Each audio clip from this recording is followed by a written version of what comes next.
Science future class में आप सभी का स्वागत है। आज का टॉपिक है मेरा नॉन मेटल। और नॉन मेटल की अगर बात करते हैं तो ये तीन अवस्थाओं में पाया जाता है।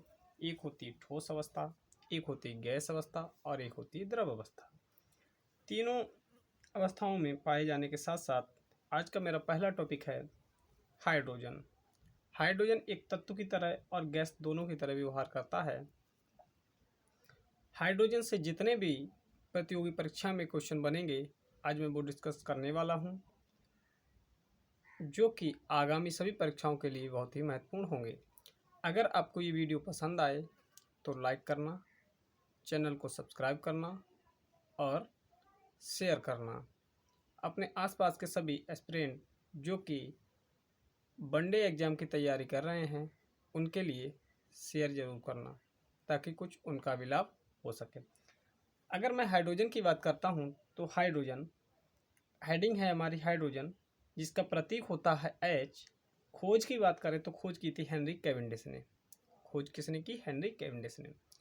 हेनरी कैवेंडिश ने खोज तो कर दी, लेकिन इस हाइड्रोजन का पूरा प्रूफ नहीं कर पाए, अर्थात इसका नामकरण नहीं कर पाए।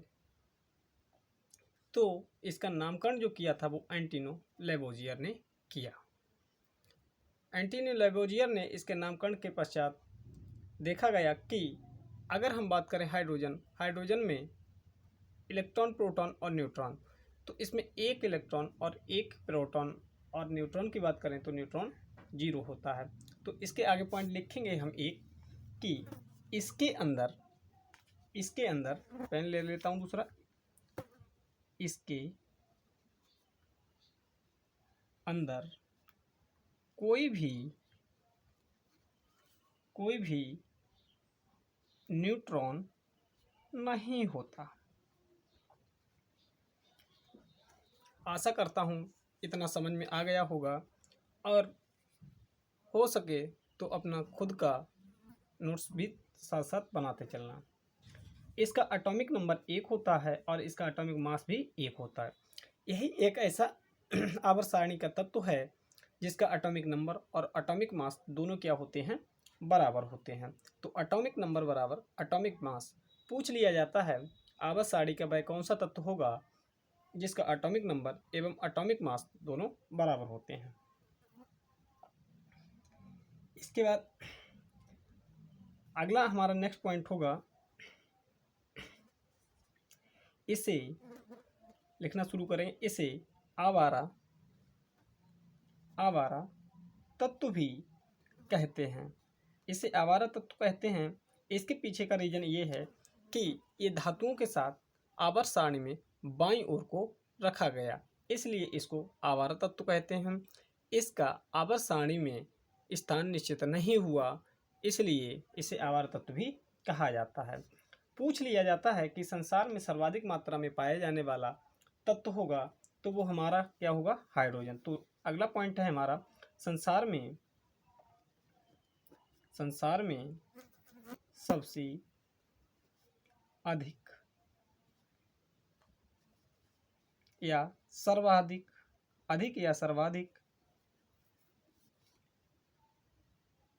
मात्रा में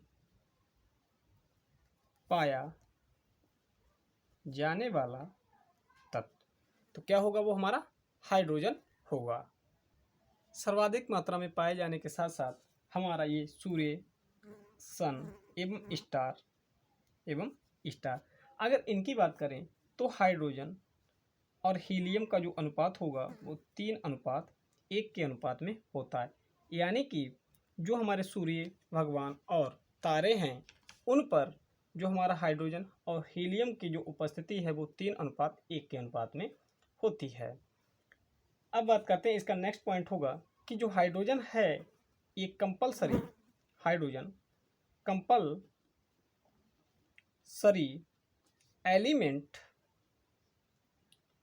एलिमेंट ऑफ एसिड। इसको हम अम्लों का एक आवश्यक तत्व भी कहते हैं।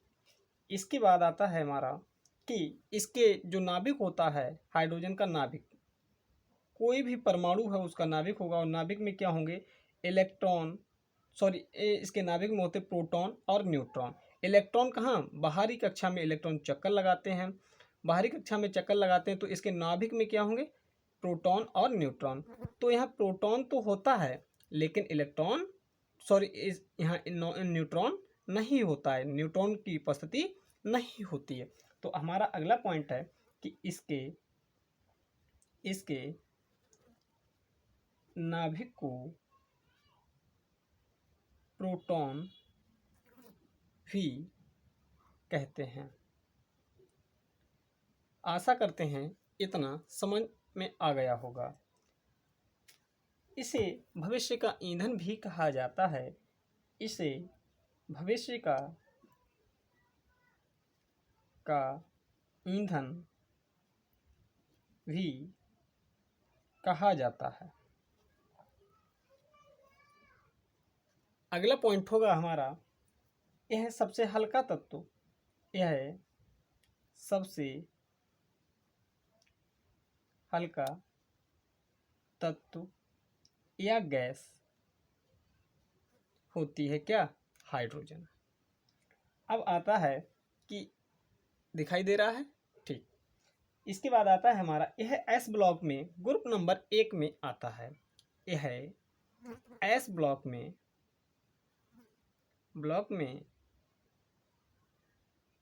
ग्रुप नंबर 1 में आता है। इसका एटॉमिक मास, जो रियल का एटॉमिक मास होता है, एटॉमिक मास होता है इसका, सॉरी एटॉमिक वेट होता है वो 1.008 होता है। अब बात करते हैं हाइड्रोजन के समस्थानिक की। नेक्स्ट हेडिंग है हमारी, पेन चेंज कर लो, हाइड्रोजन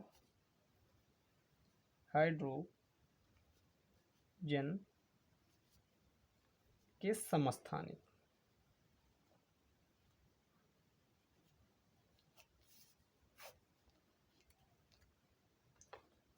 हाइड्रोजन के समस्थानिक की बात करें तो समस्थानिक उन तत्वों को कहा जाता है कि जिनके परमाणु भार अलग अलग हों, परमाणु संख्या सेम हो, यानी कि उनकी परमाणु क्रमांक संख्या, जो क्रमांक नंबर होता है वो सेम हो, लेकिन उनकी द्रव्यमान संख्या क्या हो, अलग अलग हो। तो लिखेंगे समस्थानिक में कि एटॉमिक नंबर सेम हो तथा परमाणु भार अलग अलग हों। एटॉमिक नंबर क्या हो, सेम हो तथा परमाणु भार अलग अलग हों, समस्थानिक कहलाते हैं। समस्थानिक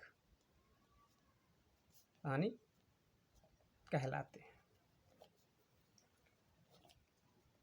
अब जो हमारा परमाणु क्रमांक होता है, परमाणु क्रमांक, अब कह तो दिया कि परमाणु क्रमांक बराबर हो, तो परमाणु क्रमांक होता क्या है, तो इन्हें कहते हैं नंबर ऑफ प्रोटॉन। क्या कहते हैं, नंबर ऑफ प्रोटॉन्स। यानी कि किसी भी तत्व के नाभिक में जितने प्रोटॉन्स उपस्थित होंगे उस तत्व का उतना ही परमाणु क्रमांक होगा। आशा करते हैं समझ आ गया होगा। अब इसके समस्थानिक की बात करते हैं तो हाइड्रोजन के जो समस्थानिक होते हैं, वो कितने होते हैं, 3 होते हैं। 3 कौन कौन से, नंबर 1 में आएगा protium, number 1 protium, number 2 deuterium, और नंबर 3 आता है ट्राइटियम। क्या आएगा, नंबर 3 ट्राइटियम। तो इनका लिखने का जो तरीका है, कह दिया कि हाइड्रोजन के जब समस्थानिक हैं तो हाइड्रोजन ही होगा। तो परमाणु क्रमांक जब बराबर होते हैं तो इसका भी एक, इसका भी एक और इसका भी एक। परमाणु क्रमांक को उसके पैरों में यानी निचले सिरे पर, और जबकि द्रव्यमान संख्या को उसके शीर्ष पर लिखा जाता है। तो इसका जो द्रव्यमान संख्या प्रोटियम की 1, ड्यूटेरियम की 2 और ट्राइटियम की 3 होती है।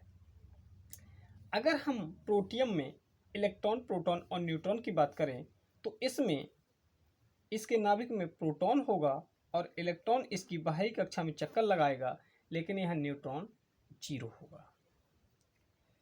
जैसे ही हम ड्यूटेरियम पे जाते हैं तो यहाँ प्रोटॉन की संख्या 1, न्यूट्रॉन की भी संख्या 1 हो जाती है और इलेक्ट्रॉन इसकी कहाँ, बाहरी कक्षा में चक्कर लगाते हैं।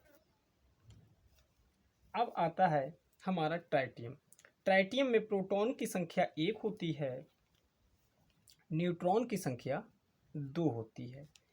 जो हमारे पैरों में संख्या लिखी, जो निचले सिरे पर किसी भी तत्व की लिखी होती है, वो हमारा क्या होता है, परमाणु क्रमांक या नंबर ऑफ प्रोटॉन। इसको प्रोटॉन कहते हैं या परमाणु क्रमांक भी कहा जाता है। जब हमारा ये कितना है, 1, तो प्रोटॉन जब 1 है और द्रव्यमान संख्या क्या होती है, द्रव्यमान संख्या को एक बार समझ लेते हैं साइड से। द्रव्यमान संख्या जो होती है, द्रव्यमान संख्या जो होती है हमारी, वो प्रोटॉन प्लस न्यूट्रॉन का योग होता है। जब प्रोटॉन और न्यूट्रॉन का योग होता है तो ये कितना आया, 3 आया। जब ये 3 आया तो प्रोटॉन, हमें प्रोटॉन दे रखा है 1 प्लस न्यूट्रॉन निकालना है, तो न्यूट्रॉन सॉरी द्रव्यमान संख्या होती है वो प्रोटॉन प्लस न्यूट्रॉन का योग होती है, जो कि कितना दे रखा है, 3 दे रखा है। अगर हमें प्रोटॉन 1 दे रखा है तो प्रोटॉन की जगह पे 1 लगाएंगे और बराबर 3। जब न्यूट्रॉन निकालेंगे तो न्यूट्रॉन निकालना है तो क्या, इस 1 को इससे के बराबर के इस पार ले जाए, माइनस हो जाएगा, तो न्यूट्रॉन कितने हो जाएंगे, 2 हो जाएंगे। तो n बराबर कितना, 2 हो गया। तो इस ट्राइटियम में न्यूट्रॉन की संख्या कितनी हो गई, 2 हो गई। और अगर हम प्रोटॉन इलेक्ट्रॉन की बात करते हैं तो जो प्रोटॉन होते हैं या इलेक्ट्रॉन होते हैं वो किसके, प्रोटॉन के बराबर होते हैं। हाइड्रोजन के बारे में आशा करते हैं समझ में आ गया होगा। इसके बाद आता है हमारा ड्यूटेरियम। अगर ड्यूटेरियम की बात करें,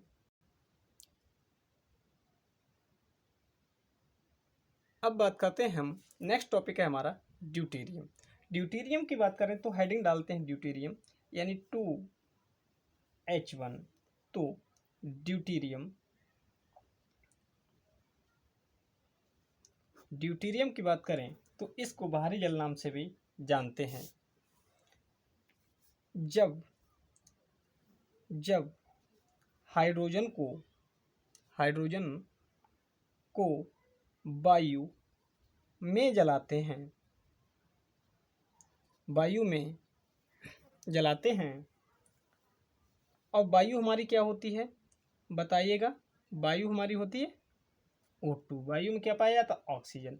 जब ऑक्सीजन की प्रेजेंस में किसको जलाएं, हम H को जलाएं और H को जलाते हैं तो हमें क्या मिलता है, नॉर्मल वाटर मिलता है, यानी H2O मिलता है। इस H2O को कहते हैं नॉर्मल वाटर। यानी कि हमारा अगला पॉइंट हो गया, साथ साथ लिखते जाएंगे। अगला पॉइंट हो गया कि अगर हम हाइड्रोजन को वायु की उपस्थिति में जलाते हैं तो हमको मिलने वाला जो उत्पाद होगा वो क्या होगा, जल होगा, या यौगिक होगा वो क्या होगा, जल होगा। अब अगला हमारा जब पॉइंट आता है कि जब हम ड्यूटेरियम को वायु की उपस्थिति में जलाते हैं तब क्या बनता है। जब ड्यूटेरियम को वायु की उपस्थिति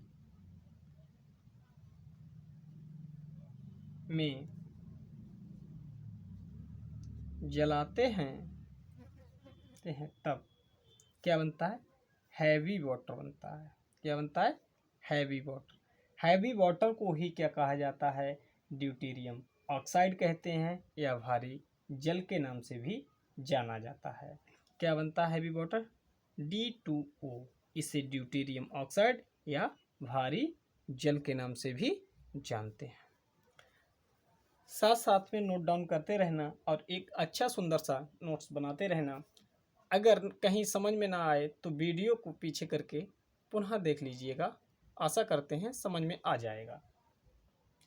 इसकी बात करते हैं कि ड्यूटेरियम जो होता है, जो D2O होता है हमारा, वो कैसे प्राप्त होता है। इसकी मात्रा अगर बात करें तो ये साधारण जल में 5000 से 10,000 अणुओं में एक अणु D2O का होता है। आगे लिखेंगे, यानी साधारण जल की बात करें, साधारण जल में 5,000 से 10,000 अणुओं में एक अणु D2O होता है। सही दिखाई देता होगा। अब हम बात करते हैं कि ये मिलता कौन से स्थान पे है। D2O की उपस्थिति की बात करें तो D2O इंडिया में बॉम्बे के ट्रॉम्बे नामक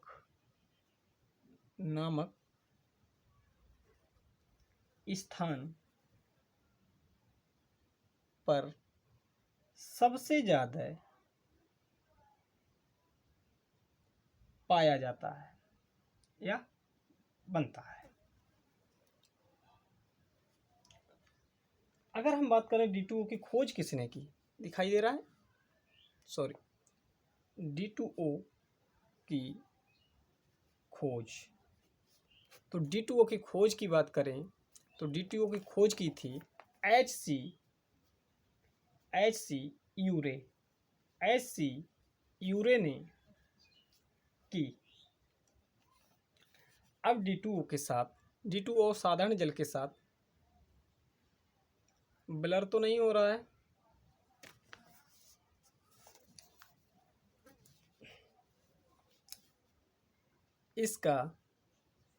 इसका आणविक भार साधारण जल से ज्यादा होता है। क्या क्या घटनाएं देता है, हम एक तरफ लिखेंगे साधारण जल H2O हमारा होता है, दूसरी तरफ भारी जल यानी D2O होता है। साधारण जल H2O और भारी जल D2O, तो हम यहाँ हमारे H कितने हैं, 2 हैं, तो 2 आएगा। ऑक्सीजन की द्रव्यमान संख्या 16 होती है, तो 16 और 2 कितने हो जाएंगे, 18। तो हमारा जो H2O है उसका द्रव्यमान संख्या होगा 18 या आणविक भार 18, और यहाँ जो D2O है इसकी जो द्रव्यमान संख्या है वो 4, और ऑक्सीजन की जो होती है वो होती है 16, और 16 और 4 कितना हो जाएगा, 20 हो जाएगा। D2O का जो परमाणु भार है या आणविक भार है वो कितना है, 20 है। तो इसके बाद आता है कि इसका melting point and boiling point साधारण जल से ज़्यादा होता है। इसका गलनांक बिंदु तथा क्वथनांक बिंदु भी नॉर्मल वाटर से ज़्यादा होता है। तो बात करेंगे कि गलनांक बिंदु और क्वथनांक बिंदु। अगर बॉइलिंग पॉइंट की बात करें, नॉर्मल वाटर का बॉइलिंग पॉइंट, यानी कि BP से शो कर रहा हूँ, बॉइलिंग पॉइंट 100 डिग्री सेल्सियस, और हैवी वाटर का बॉइलिंग पॉइंट कितना हो जाएगा, हैवी वाटर का बॉइलिंग पॉइंट 101 सेल्सियस सेंटीग्रेड। ऐसे ही नॉर्मल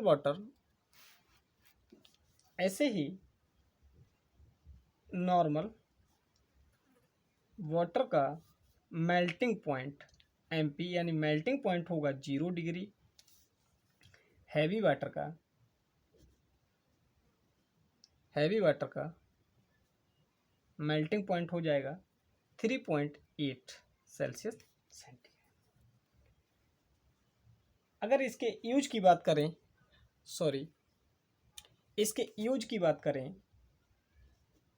तो इसका यूज करते हैं न्यूक्लियर रिएक्टर में एज अ मॉडरेटर के रूप में, यानी परमाणु भट्टी में इसका प्रयोग मंदक के रूप में किया जाता है। तो नेक्स्ट पॉइंट लिखेंगे, प्रयोग में परमाणु भट्टी में मंदक के रूप में प्रयोग में लाते हैं। आज के लिए डियर क्लास इतना ही, बाकी का आगे बताएंगे। अगर क्लास पसंद आई हो तो वीडियो को लाइक करना, चैनल को सब्सक्राइब करना। आगे इसके यौगिक या ये गैस के रूप में कैसे काम करता है आगे वाले टॉपिक में बताएंगे। Thank you.